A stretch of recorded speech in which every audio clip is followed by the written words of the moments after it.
I'm like a normal guy who randomly found a sport who really suits I was like, me oh very my well. God, this is my sport. This is what I really enjoy. My spirit is still with intensity and long distance, and I think the mindset is the key factor. And I'm so happy to hear an advocate of that speak up and show how that can even lead to success. I was actually watching, I do some Facebook stalking and everything. I'm proud of being the only one in the Elite 15 with 3 names. Probably will make decisions soon to release some parts of my life. They come with 6 figures. I was just going to say, I really like your philosophy to all of this. My favorite book ever that definitely changed my perspective a lot. Hello, Pelayo. Hi, my friend. How's it going? Thank you for having me here. Hey.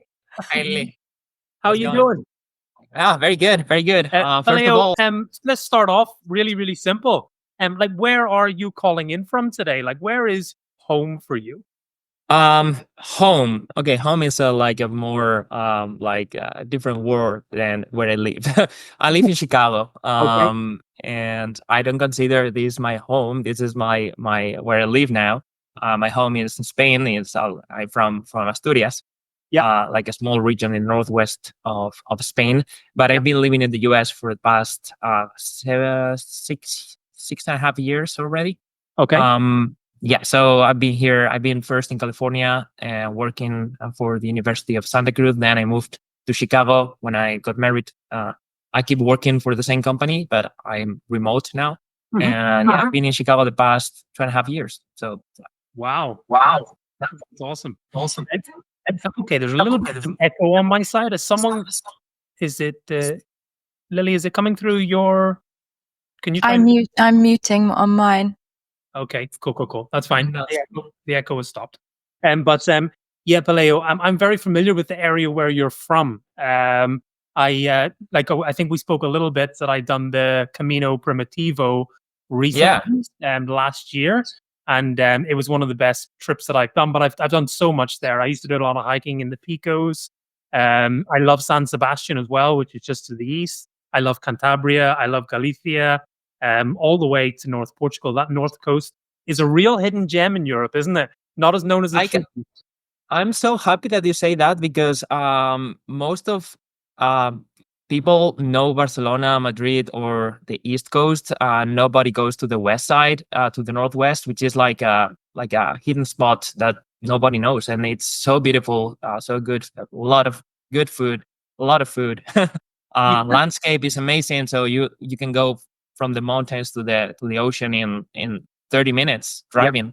Pretty much nothing. And yeah, you have all the things that you need. It's a perfect place to live, I would say. And did you start the Camino in Oviedo?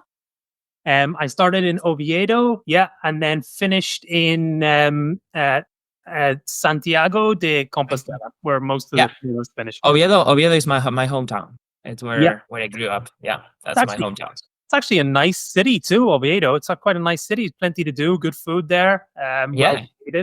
We actually, my wife and I, 2.5 years ago, we relocated to Spain. And I had 2 requirements on the move: that I wanted to be like within 15 minutes of the mountains and 15 minutes of the ocean. And that led me to Asturias for my first investigation. But then I found out quite quickly that there's as much rain in Asturias as there is in Ireland. So I'm like, I'm not really solving any problems there. I think it's a myth. It doesn't rain that much. I mean, it doesn't rain more than Ireland. I don't think so. It's rainy, but and that's what makes things green. But it's not that bad, I would say. Okay. With climate change, it's a little bit better now. So we then decided to go for the polar opposite, the very south coast of Spain, and we lived in Marbella for about 6 months, trying that area out in the mountains behind Marbella, so a little town called Alarin el Grande. Long story short, that wasn't quite right for us. So then we ended up buying a place in Calpe on the southeastern coast of Spain. Yeah. So we did, and we lived there for 2 years until about 3 months ago. Wow. Oh, that's like a very good Spanish background.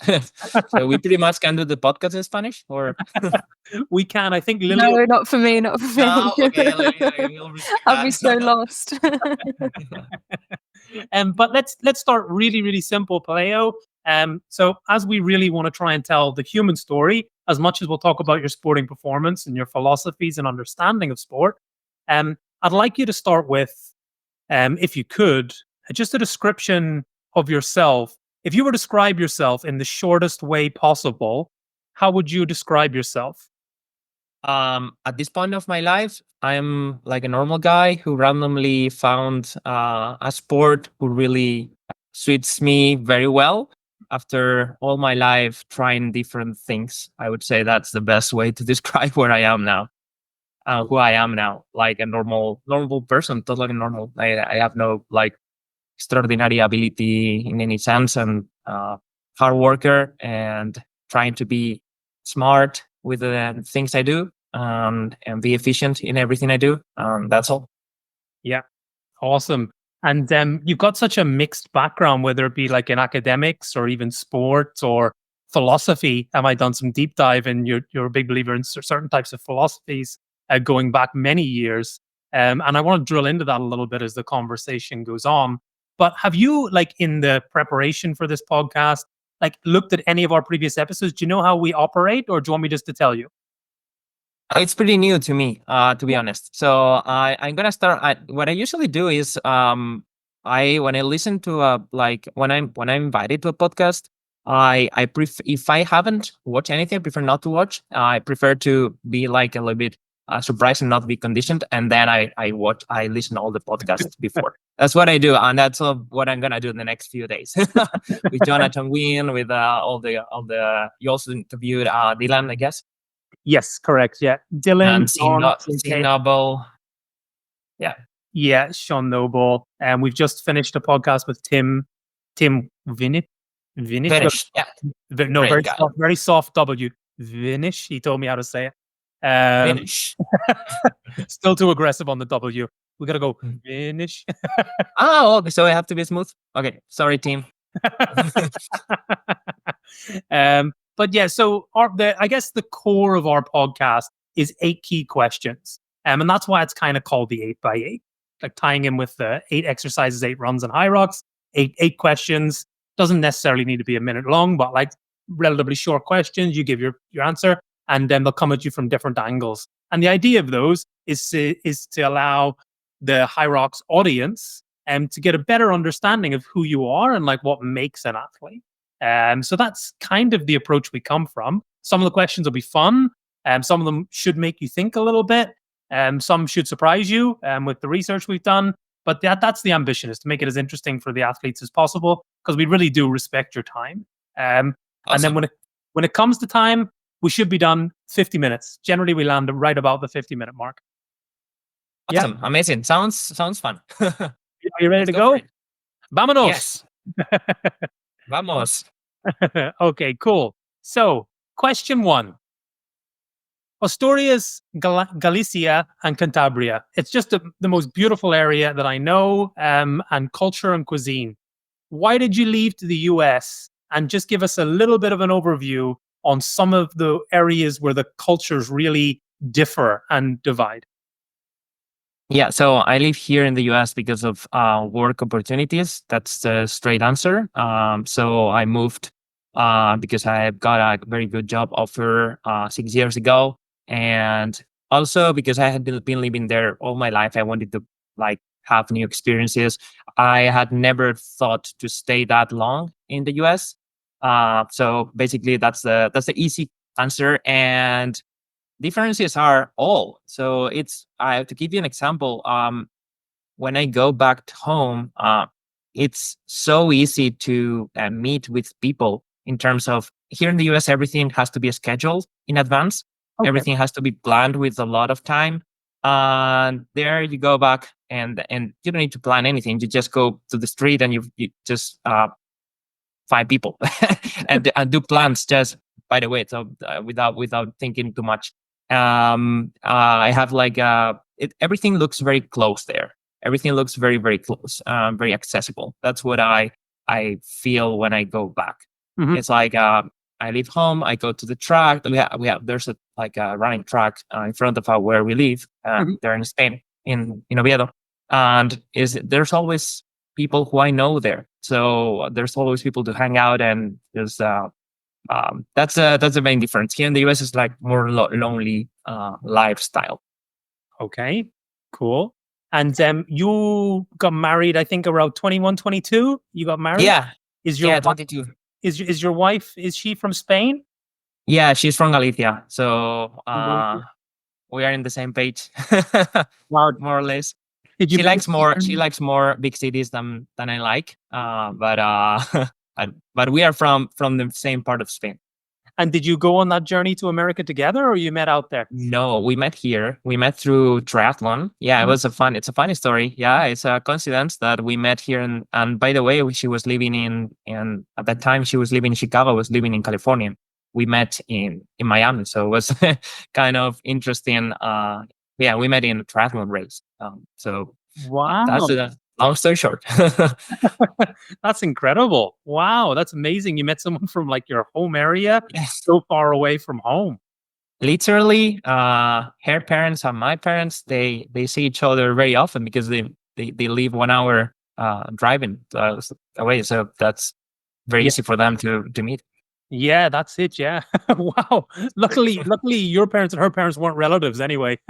Yeah, yeah, yeah. Maybe I hope it's not. I'm just joking. Like long time ago, maybe. Well, we all come from the same place, so Okay, cool. Lily, you ready for question 2? Yeah, so we know that you used to be a triathlete and you did your sub 9 hour Ironman, your sub 4 hour half Ironman, and now your sub 57 minutes HYROX. So it's getting less as we go down in time domain. What why are you a better athlete as the intensity increases, do you think? what a great question. That's one of the best questions I've been asked so far.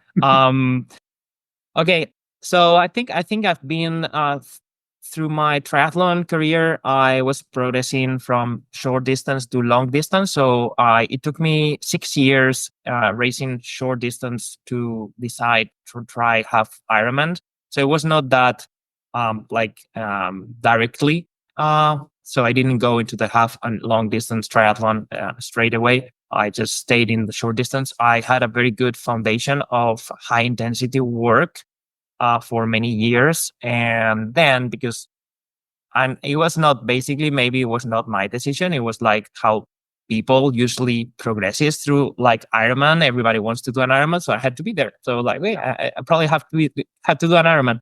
I started racing half Ironmans. It went pretty well, and then I moved into long distance. But my short distance background was always my baseline. So when I tried HYROX for the first time, it reminded me so much my first years in triathlon. I was like, oh my god, this is my sport. This is what I really enjoy. I was not uh, a long distance guy. I don't like to go 5-6 hours on the bike every weekend. I mean, I can do it once and it's fun, but I cannot do it like in a training with a training perspective. So I basically found I rejuvenated like 10 years when I found HYROX. I was like, oh my god, it's like when I was 23. And I always say that I started HYROX thing with the mindset of a sub 23 guy. So when I started doing triathlon, I was 21 years old, and I was like the youngest of my team. Most of the races I was on the younger side. And now in HYROX, I'm not that young, but I feel the same. So I think my spirit is still with intensity and long distance and short distance rather than long distance. Where I had good results. I had good times in Ironman and half Ironman, but I never really enjoyed it. Yeah, yeah. So I've raced Ironman prior to transitioning a little bit to HYROX now. I raced Ironman for about 5 years or so. And the thing that I always said was I done my halves and then I done my full. And then I decided I just much prefer halves. And people are like, well, obviously that's quite obvious, but why? And it's like, you race half Ironman and you survive Ironman. Exactly. There's a big difference in feel of experience and training, isn't it? Really. I'm happy you found a sweet spot and where you could really show your athletic prowess, because like I know Ironman pretty well, and sub 9 hour is incredible. But you and I both know that the elites, they do crazy times. Yeah. And even in half, like I don't know what the world record is for half Ironman now, but I think it's, what is it, 3 hours, 30 minutes or something like that? 20 something. I think they broke 3:30. It's crazy. And the difference between doing close to 4 hours and doing 3.3, it's everything. It's your whole life to get that 30 minutes off. It would be like, sorry, please carry on. Yeah. With half Ironman, you can, as you said, you can still race, you can still do some tactics, but still a 4-hour race, at least 4-hour race, it's long. When I did like sprints and Olympic triathlons, it was there where I felt there was racing. I was racing face to face. Yeah. I had battles with people, and in half Ironman, you have battles, but it's not like you cannot make crazy decisions. You cannot take huge risks. You have like a bigger margin to decide, but not that much. In Ironman, you have no margin. You have to stick to your plan. You have to be very, very organized and methodical on the race execution. Otherwise, you are done. And most of the times, even though you have everything clear, you blow up, which happened to me in the 2 Ironmans I did. So I only raced a couple of Ironmans, and both of them, the marathon was like a nightmare. It's horrible. Okay, cool. Let's try another question, and thank you for your answer. Okay, cool. So, in the research come up, one of the other things you are in life is a coach, Pele Performance. I just want to get your coaching hat on here for a second, and thinking about when coaching an athlete, like what are the early signals to look out for if you think that they're going to achieve their goals or miss them? I think that's a very good question as well. To me, for athletes who had a very competitive background in other sports and have the mindset, is who I think they are more coachable and easier to lead towards like an elite performance. I think the mindset is the key factor. The mindset, it's not all, but it's a key factor. You need a winning mindset. You need a confidence that it comes with like experience in other sports most of the time. So if an athlete comes to me, I don't care which sport. I don't care. Mm-hmm. It could be kayaking, it could be rugby, or it could be running. And they have like a strong competitive background, and they have been in the dark spot sometime. It's where I know that, I mean, if we put smart work here, we can get a very good result. And I'm working with athletes that have this strong background in other sport who are proving that. And I'm sure that this is the main red flag for me when it comes to trying to identify who could be like potentially high level athlete. Okay, interesting. So let's say you took on a younger athlete that had yet to go all in on a sport, but he had all the, I guess, physical attributes that you would hope that would be successful. How would you coach them slightly differently? Okay, that's a different approach, because in terms of, I was answering because HYROX is not a sport where nowadays young people jump in with no other background, and this is what I think where the sport is gonna grow the most, and the level will increase when we see that like these young guys training for HYROX specifically since very early ages. So differently from if I get a young athlete, which I currently don't have that privilege, I would say So for them, it's like HYROX is an endurance sport, and overall, you need them. You need strength, of course, but this strength is not. We don't need to get bulky. We don't need to like be for the pictures, for the photos. That's fine, but for the goal of running fast, racing fast, you need to be a little bit like more towards the endurance. So building a very good endurance foundation when you are young, that's the key.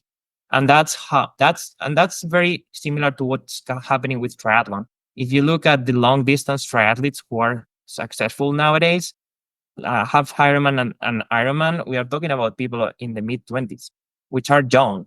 Yeah, they have such a strong endurance foundation that has been built since they were 12, 13, 14 years old. And I think it's the way to work in HYROX as well. Building this foundation of endurance, and over that, growing increasingly, that progressively introduce the strength, which is gonna give them like the foundation as well to be good at HYROX. So for me, is good endurance background for all these young athletes, and then build the strength over that. Love it. Absolutely love it. Okay, Lillie. Yes. So when I was doing some research, I saw I think it was an article or something, you mentioned that you weren't in a hurry to be at the top of the when you were in your triathlon phase. You weren't at a hurry to be at the top, even though you knew that you could be. What do you think the pros and the cons of like not rushing or going all in are? Oh, I think that things should be cooked slowly if you want to succeed. And I think that what's happening now in HYROX with me is the result of many years of working in my endurance, basically through triathlon. And I like to go through all the steps of a sport, like enjoying every single step. Sometimes if it happens, what happened with HYROX is I went very quickly and I take it. For triathlon, I thought, or other endurance sport, people want, and I understand that people want the challenge of running long or racing long and having this marathon finisher medal or having an Ironman finisher medal. The problem is that this isn't an approach that is not sustainable for a long time. And what I want is I want to have to be 70 years old and still running or racing or doing sport. And I want to be consistent. And to be consistent, you don't need to go all in and then go down, and then go all in, then go down. You need to like having like more progressive loading. So if you ask me what's my goal in life, is just to do what my dad is doing now. He's 70, he runs every day, and he enjoys doing sport, and that's my goal. That's my basically my goal. So I don't want to be like the best in 1 year and then forget about everything. I will keep doing. It doesn't have, maybe it's not HYROX in 3 years. It's probably, I don't know, other sport, but I want to keep including movement in my life. That's such an interesting answer, and I could learn a lot. I have learned a lot in the last few months about living a lifestyle the opposing to what you're suggesting. And I burnt out a lot in life because I overestimated the amount that I could do in a short time and underestimated the amount I could do in a long time, which led me to being a subpar athlete in many sports. My first ever half Ironman, I ran 5 hours flat just in my first one. So it was a reasonable time. That's very good. And then I went on to do a 4:45 and a little bit less than that. But then I went to do half marathons, and then I tried to do something else. And in between all those things, I'd take 6 months off and travel and celebrate and smoke cigarettes and drink beer. And then I'd be like, oh, it's time to go again. And what that led to happen to me was, over Christmas, I actually got rushed into hospital with a heart issue, which means that I can't compete in sport for the next 6 months. And that was simply because I'd entered the HYROX world about 6 months ago. and I put 70 minutes on a time board, and I just like, it was life or death whether I hit that in January, which was next month. And it ended up me being in a hospital ward with myocarditis and inflammation of the heart because I'd trained through viruses and so on and so forth. And at a time, it was looking very, very dangerous for me, like my prognosis, you know, like because my heart was severely inflamed. So I think there's so much to learn from your approach and your attitude. And I think we often forget that while it's great to look good, it's great to be on podiums and all that looks really cool and looks really fun. We get into sport for longevity and for health. And I'm so happy to hear an advocate of that speak up and show how that can even lead to success rather than just longevity. So I really, really appreciate your take on that, Pelayo. Thank you, and yeah, we live in this society nowadays is very impatient, and we need to have to be patient in terms of achieving our goals. And I know, I understand that competing at the level we are, it's not healthy, but I also know it's not a level we are gonna be forever. And I haven't come to here like all the way, like directly. So it was like, as I said, a progressive load, and I know that I'm safe now. So that's what keeps me very calm in terms of my health perspective. So yeah, longevity is a very good word to describe what I'm looking for. That's amazing, and I'll put in the notes after this article, this research article that I read one time.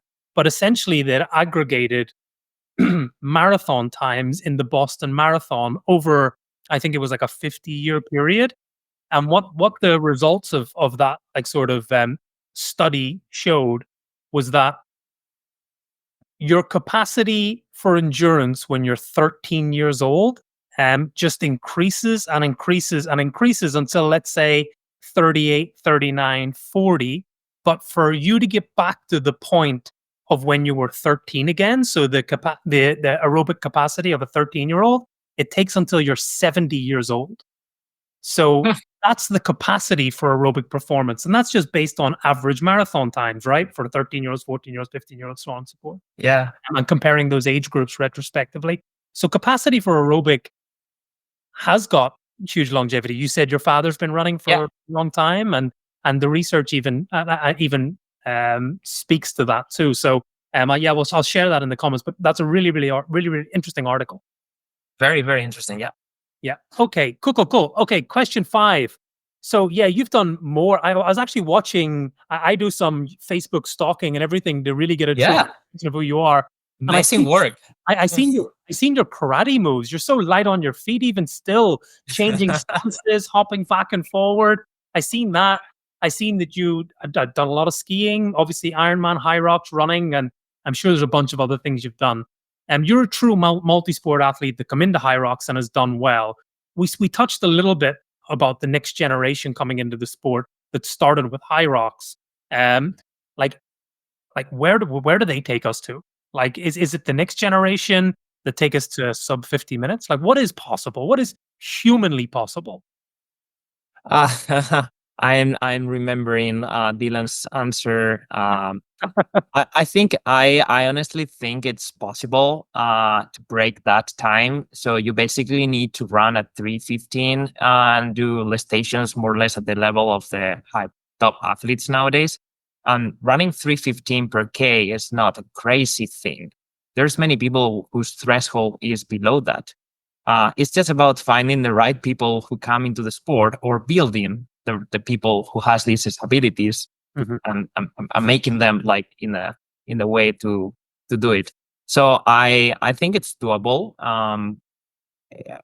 HYROX is like triathlon in the 90s nowadays.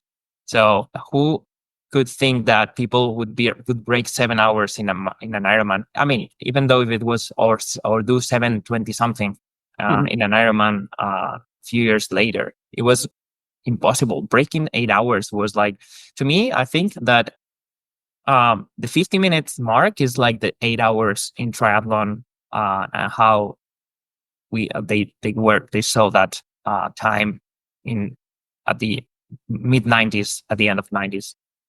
So I think it's doable. Not tomorrow, It's going to take some time. We need to either bring like high level, I would say runners are those who have the more probability to break that time, because if they have capacity to run like under 3 minutes per K in threshold paces, they will be able to run 3:15 if they put some strength work in a smart way on place. And if you build someone from scratch, if you build young people towards this direction, 100% 50 will be broken, 100%. Okay. Wow. I love it. I love it. There's so many different schools of thoughts on this. So hear everyone's opinions. We are not gonna do it. I'm not gonna do it. I can tell you. No, you have confidence. Have confidence. Lily. So Ryan was explaining to me about in Spain how you have 3 names. Can you maybe explain that to us, how that works? Oh, yeah, I'm proud of being the only one in the Elite 15 with 3 names. So in Spain, we take our dad and mom last names both, and we put them together. So we use both. We don't change our names, our last names when we get married.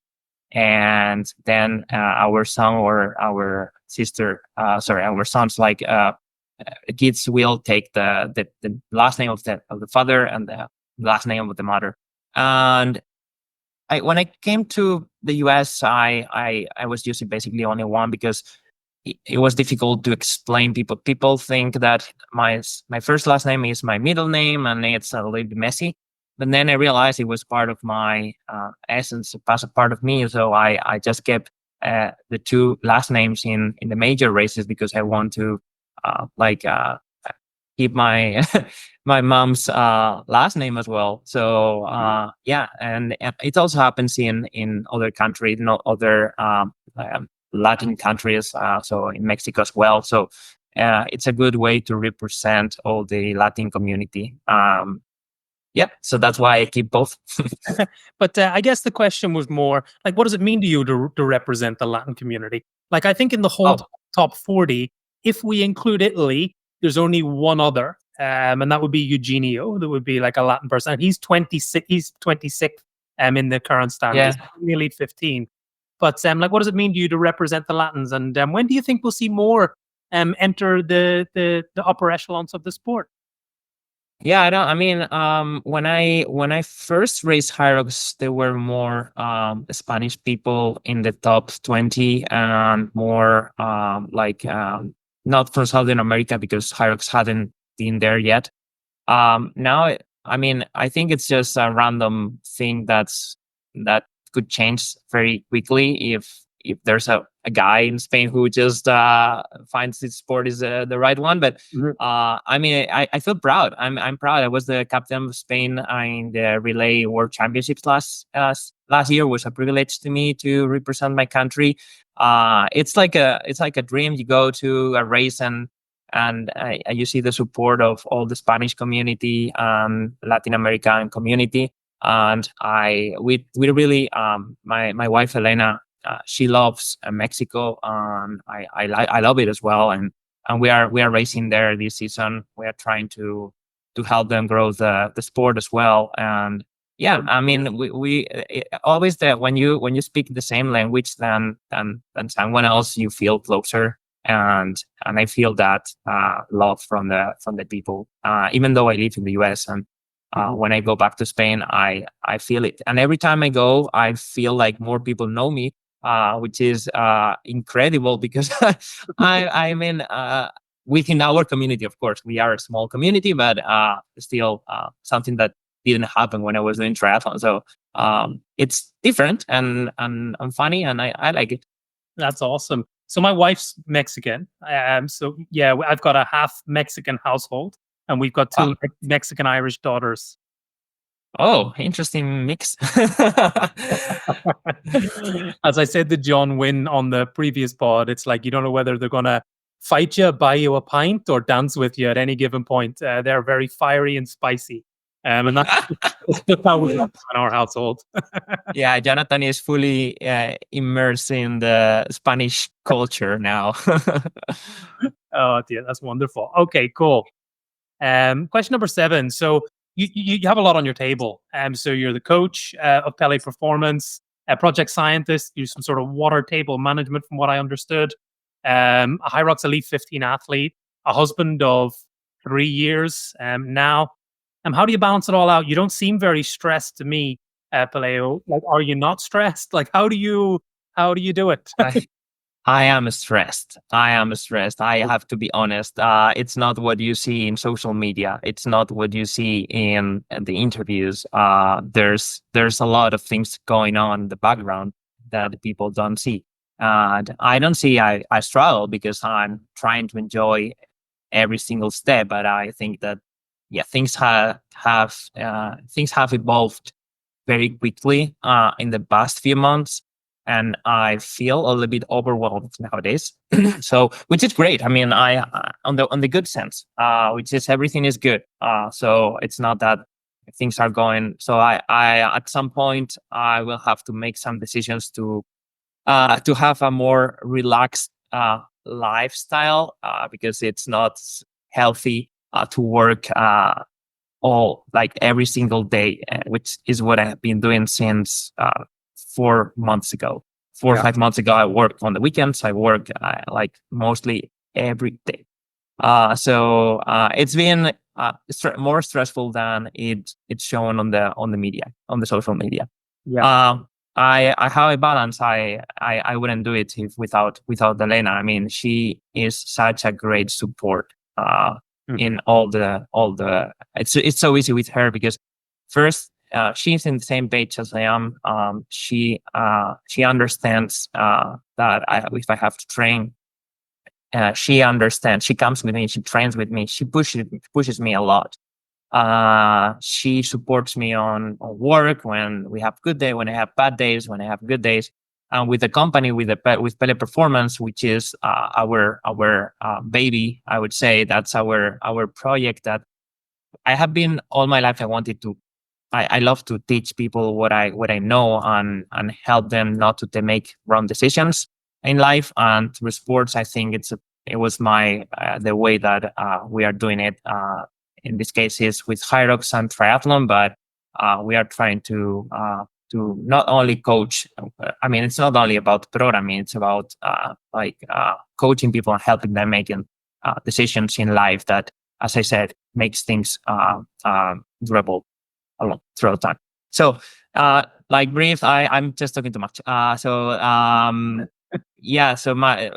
everything is a bit complex. The company is growing a lot, has been growing a lot the past few months, and with exposure in the Elite 15 and so on, more and more people are interested. So, which is great, and I'm so happy. So we are over capacity now. We are not taking any more one-on-one athletes. Yeah. So which is great. I mean, I'm working with amazing people, but it requires a lot of time. It requires a lot of time, a lot of effort. Sometimes what happens is that I put so much energy on others that I forget about myself, and that's interesting because when I went to Hong Kong, that's a story I didn't tell anyone. But when I went to Hong Kong, I remember I was like working on my athletes program the previous week because the race week was going to be a little bit difficult to work. So I spent a couple of days just working 12, 14 hours. And I went to Hong Kong, and when I was on the flight, I realized that I had been working on everybody else's programs, but I hadn't planned my week leading to the race. It was like, oh my God, I don't know what I'm gonna do this week. It's like, and it was like, okay, wait a minute. I need to like prioritize yourself a little bit as well, because I mean, you are racing like also at a high level, so we need to do things like in a better way. But yeah, so far so good. I will make decisions soon. I won't announce now, but I probably will make decisions soon to release some parts of my life. Okay, wonderful.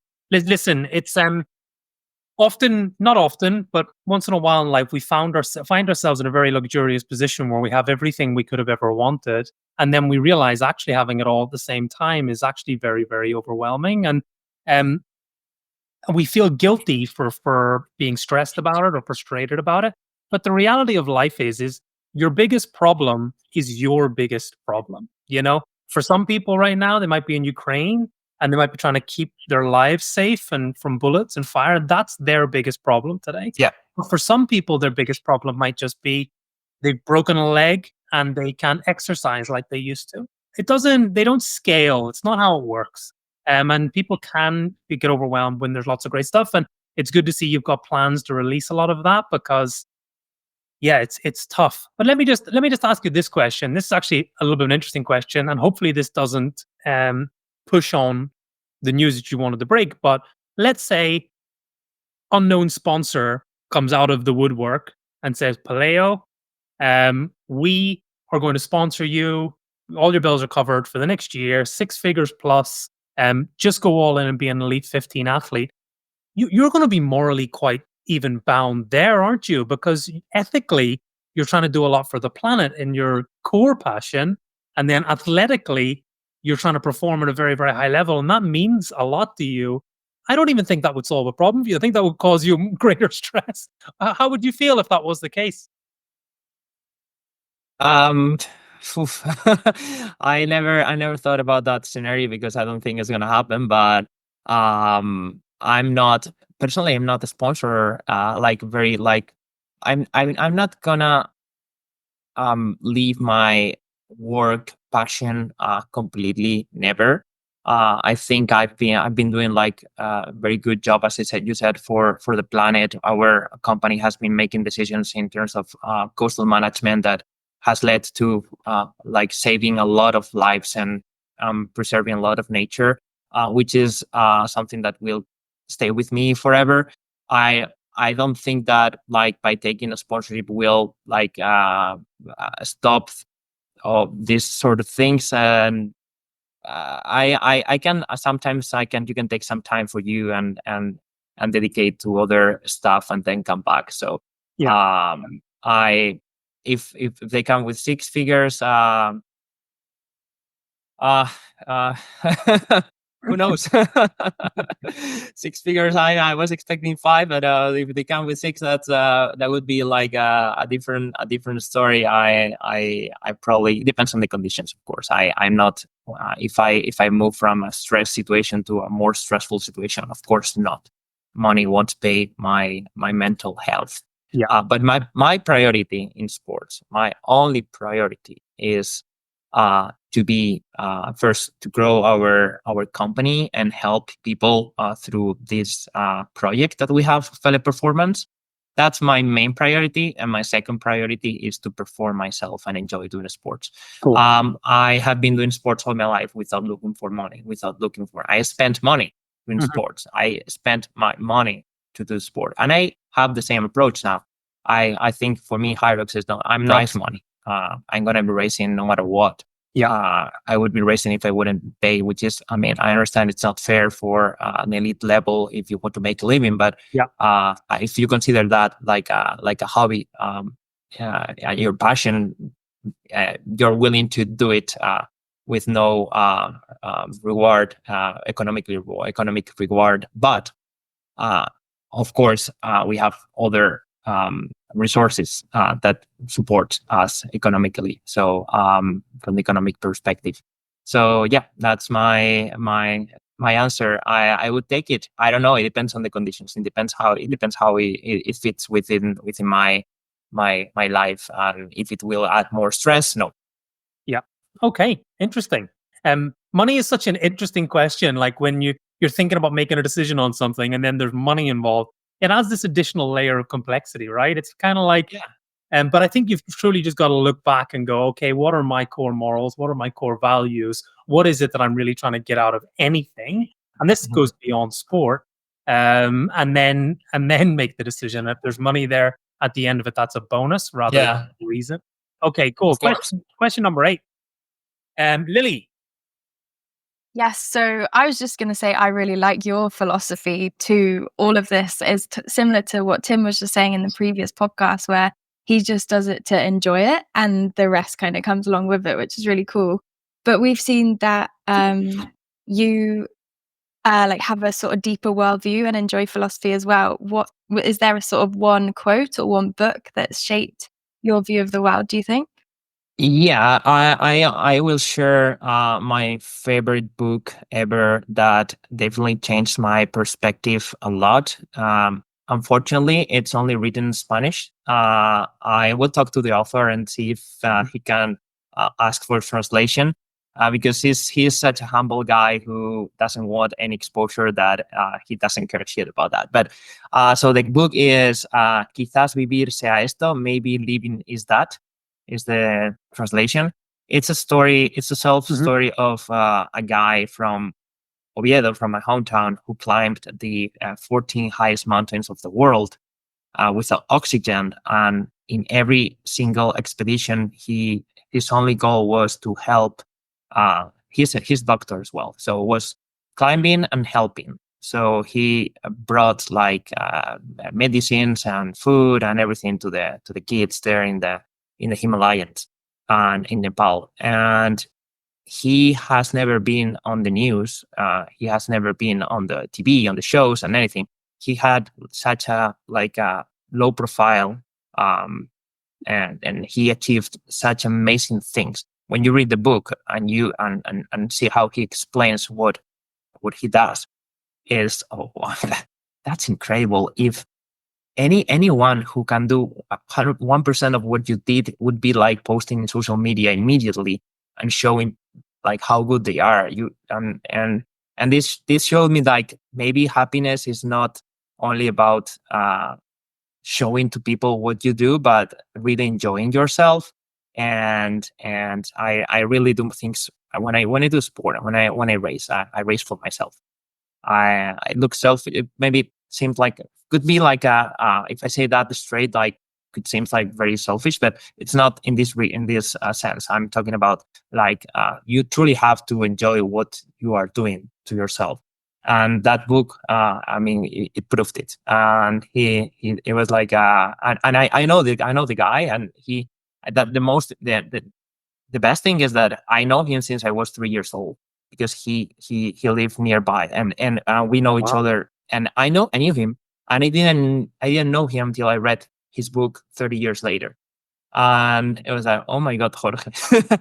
And he's my PT there when I go to Oviedo. So it's like incredible to discover a person who is so close and so humble with the book. And that's, I hope he can write that in English or translate it, because I think it will be very impactful for many people. That's incredible. It's just such an incredible story, and what an incredible man, and such a dying breed of human being is that type of person, really, in the modern day. But I think we're missing a lot of that, aren't we? People doing things because they wanted to do it for them. I think there's many people Yes. doing it. The thing is that we don't know it, because they give this low profile. We only know people who tell us the things, and we need those that work in the background and do things for nothing, just because that's what they feel. And yeah. So hard. Like what the life that Jorge, what was his surname? Jorge Egochega. Yeah. Okay, cool. So Jorge, like, because he didn't monetize the incredible thing what he'd done, and climbing 14 of the world's highest peaks without supplemental oxygen is just unbelievable. Probably there's only a handful of people who's ever done that, if only maybe him. He put undue financial stress on himself for the rest of his life to keep that moral. Like, so he had to become a physical therapist, and he had to develop another career to feed himself and to live instead of doing it. Yeah, it's such an interesting dichotomy, and I would love to read that book, even in Spanish. I'll do it page by page. So maybe you can just text it to us on Instagram afterwards, and we can share it with If everyone. you can share it, would be Nothing. great, because also all the money they make with the book is sent to an organization that he leads in Nepal, and it helps the kids to go to school, basically. And they've got the first few Nepal kids who went to the university for the first time through his organization. So it was great. So yeah, I will send the link. That's amazing. Okay, perfect. Okay, so the last question, and this is kind of like a three-parter and a bonus round. We ask this on every single podcast. So the first question is asked by the previous athlete. So Tim was the previous athlete, Tim Winish. Okay. And Tim, he wants to know where the after party is in Vegas and what's going on. Okay, you will never get bored with Tim. Tim, I promise I will go with you and drink a mojito if if we have a good day on Friday. I know, even though we don't have a good day, we will go. If you ask me about any other place, I will have doubts. But Vegas, I think anywhere. I mean, you don't need to think too much. Just go out and you'll find a place to go. There's no. I've been there a few times, not partying. I went to the 70.3 World Championships 2 times, and I drove through Vegas because it was in St. George in Utah, and and I stopped by in Vegas, and I was just going for a race, and you just went out went to the street, and it was like crazy, like crazy. So no worries, Tim. We don't need to think too much. There's many places, many places. I actually spent 8 weeks in Las Vegas in the summer, and I go there every single year because my partner's a poker player, so we go there for basically like the world champs in poker every year. Wow. And yes, so I know Vegas pretty well, and it is a pretty crazy place. It's a very crazy place. Yeah, you can. I mean, you don't have to worry about finding people at night. I've been making a joke, and I know John Wynn won't mind me saying this, but John Wynn's my favorite to win the Las Vegas Major because he's the only known sober person in Vegas in the week of the major. Hey. If I was a betting man, all my money would be on John. Probably can bet on it in Vegas.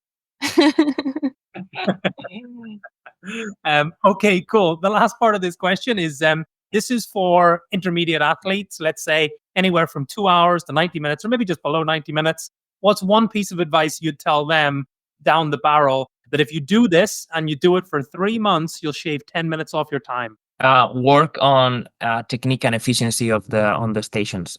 Many people lack of like a good technique on the stations, that they will spend so much energy then they cannot run, they cannot. So there's a lot there to gain, more than you think. There's 2 things I'm gonna say. First, that, and second, run. That's the key. Running is not only 50%; it's more than 50%. It's what makes you push as well. Good if you have like a capacity to hold the pace without compromising a lot your muscles and recycling lactate. So running and being efficient on the movements. That's okay.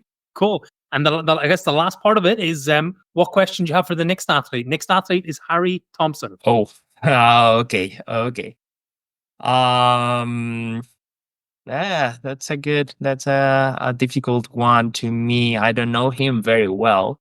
We can raced make it together. broad. It doesn't have to be to him specifically. No, I mean, he's very good. He's very good on the sleds, I think. I hope I'm not wrong, but I think he's very good on the sled. So I would ask him, what is the best training like tip that he would give to an athlete who wants to improve in that stations? Again. Okay. Very, very, very good. There we go. Okay, cool. So listen, the floor is yours now, Pelayo. Really just how can people get in touch with you? I think I could probably speak on your behalf to say you're the only Elite 15 Spanish-speaking coach. Yeah. Which is Yeah, a thank huge you. audience. So maybe that would be a good. Yeah. Thank you for saying that. Yeah. Yeah, that's true. And how else can people So reach I'm out? in Instagram, very active. Very active. Very responsive, I would say. I'm not very active. My social media, my wife is much better than me in that. So Pelayo Felechosa is my Instagram, and Pele Performance is our coaching company Instagram as well. So you can reach out to us both ways. I'm happy to like answer any questions, or I'm trying to be very responsive to any people who wants to know anything. So yeah, reach out to me. Or if you see me in Vegas, just talk to me. I'm just happy to talk to people. That's awesome. And because we're doing like a build up to Vegas this week. What are your predictions on 1, 2, 3 for males, 1, 2, 3 for females for the race on Saturday? Okay, so we start with females. Lauren Weeks, first place. He races his hometown race. So first, it's gonna be her. Second, Joanna. That's pretty easy. Third, Amy Bidlagua. I want her to be there, and I love her. So I'm rooting for Amy as well. yeah. And in the male side, I would say, let me see. I'm gonna bet for the Americans. I will do like Rich first, Dylan second. I'm gonna be third. It's that. Okay. Cool. Listen, that's awesome. A little bit longer than we hoped for. That's 58 minutes now. I really, firstly, from my side, I really, really appreciate your time. Especially knowing how busy you are and how much you're managing. We really, really respect your time, and I'm glad we got to tell a bit of your story today. We really I look forward to watching you race this weekend in Vegas. We're really, really excited for it. I think just if you could just tell us the name of that book one more time. Quizás vivir sea esto is the name in Spanish. Is maybe living is that, or something like that. So. Perfect. We're going to share that on our Instagram. I'm going to share the Boston Marathon study as well on our post if anyone wants to read that for longevity. But Lily, is there anything else? No, just really awesome to hear from you. Like I was saying to Ryan after we just finished the last podcast, it's so cool that so many of you guys at the top level are just normal, nice people, and like you're just doing it because you enjoy it so much. It's really refreshing to kind of talk to you guys and learn more about you as well. So thank you so much, guys. It was like a different interview and very, very fun. You really made me think. It was very, very good. Thank you so much. That's awesome. Have a wonderful weekend and good luck next weekend. We'll send you a message just before the race. Bye. Bye.